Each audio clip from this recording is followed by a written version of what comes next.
अंतर्राष्ट्रीय राजनीति में एक पुरानी कहावत है, बार्किंग डॉग्स सेल्डम बाइट, यानी इसे हिंदी में कहें तो जो गरजते हैं वो बरसते नहीं। पिछले कुछ हफ्तों से अमेरिका के राष्ट्रपति डोनाल्ड ट्रंप कुछ ऐसा ही कर रहे थे। ग्रीनलैंड को खरीदने की जिद, नहीं मिला तो छीन लेने की धमकी, यूरोप पर टैरिफ से का हंटर और नेटो के ऊपर भविष्य अधर में लटकाना और इस तरह के माहौल बनाना। ये बस युद्ध छिड़ने ही वाला था ऐसा लग रहा था, लेकिन कहते हैं ना कि शेर को सवा शेर मिल ही जाता है। अचानक ट्रंप का सुर बदल गया है। जो ट्रंप कल तक सेना भेजने और कब्जा करने की बात कर रहे थे, आज वो शांति दूत बनकर इन्फिनिट डील्स की बात कर रहे हैं। यूरोप ने ऐसा क्या किया कि ट्रंप को यू टर्न लेना पड़ा? क्या वाकई कोई डील हुई है या ये डील मेकर का कोई नया पैंतरा है? नमस्कार, मैं हूं शाश्वत सिंह दर्पण और आप देख रहे हैं द देश बोर्ड। 21 जनवरी की शाम जब ट्रंप भाषण देने आए तो सबको लगा कि अब यूरोप पर गाज गिरेगी, लेकिन ट्रंप ने हैरान कर दिया। उन्होंने कहा कि नाटो चीफ मार्क रूटा के साथ उनकी बेहतरीन मीटिंग हुई है और ग्रीनलैंड को लेकर एक फ्रेमवर्क तैयार कर लिया गया है। ट्रंप ने यहां तक कह दिया कि अब 1 फरवरी वाला टैरिफ यूरोप पर नहीं लगेगा। आखिर इस डील में है क्या? रिपोर्ट्स के मुताबिक ये समझौता साइप्रस मॉडल पर आधारित हो सकता है। जैसे ब्रिटेन ने आजादी के बाद भी साइप्रस में अन्य सैन्य ठिकानों पर पूरी संप्रभुता बनाए रखी, वैसे ही अमेरिका को ग्रीनलैंड में कुछ ऐसे हिस्से मिल सकते हैं जहां उसका पूरा कंट्रोल होगा। इस मॉडल के तहत अमेरिका को ग्रीनलैंड के कुछ खास इलाकों में डेनमार्क की इजाजत के बिना सेना उतारने, खुफिया जानकारी जुटाने और मिलिट्री बेस बनाने की छूट मिल जाएगी।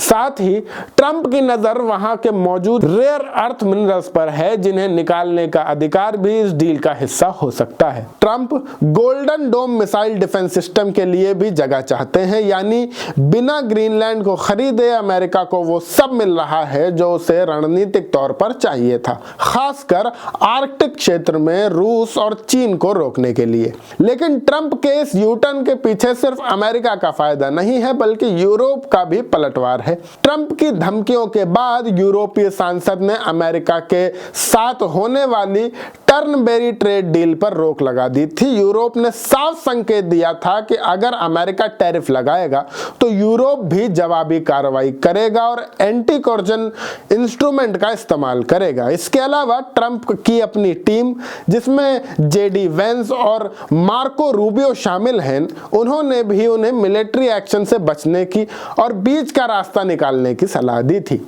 यानी घर के अंदर और बाहर दोनों तरफ से दबाव ने ट्रंप को टेबल पर आने के लिए मजबूर कर दिया। अब बात करते हैं हमारे पड़ोसी पाकिस्तान की, जिसके हालात पर एक ही कहावत फिट बैठती है, तन पर नहीं है लत्ता, पान खाए अलबत्ता।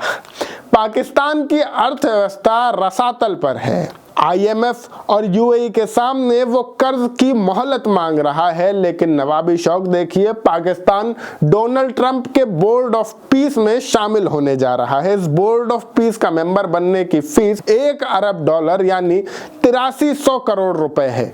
इतिहास में पहली बार पाकिस्तान के आर्मी चीफ आसिम मुनीर ने और PM शहबाज शरीफ ने दावोस पहुंचकर और ट्रंप को खुश करने के लिए यह भारी भरकम रकम चुकाने को तैयार हुए हैं।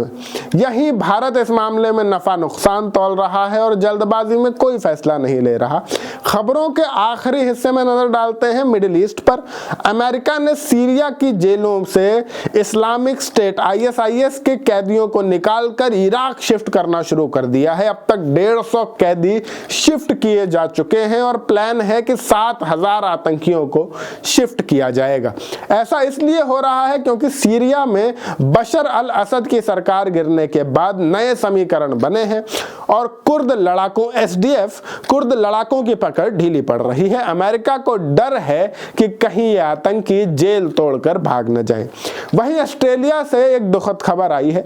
वहां नेशनल डे ऑफ मॉर्निंग के दिन लेक कार्जलीगो में हुई गोलाबारी में 3 लोगों की जान चली गई है।